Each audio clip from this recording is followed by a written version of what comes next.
Marami nagtatanong sa akin ng tips tungkol sa pag-aaral ng Japanese. At isa sa magandang paraan na na-realize ko ay paramihin mo ang salita na alam mo.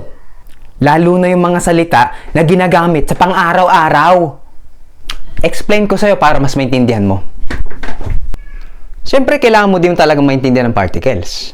Lalo na pag gusto mo makapasa sa exam. JLPT man o JFT. Pero pag konti lang ang alam mong salita, kahit madami pa ang particle na alam mo, paano ka gagawa ng sentence?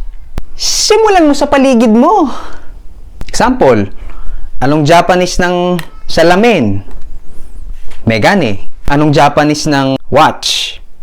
Udedoke. Anong Japanese ng water bottle? Suito. Anong Japanese ng ilaw? Shome. O kaya naman ay denki.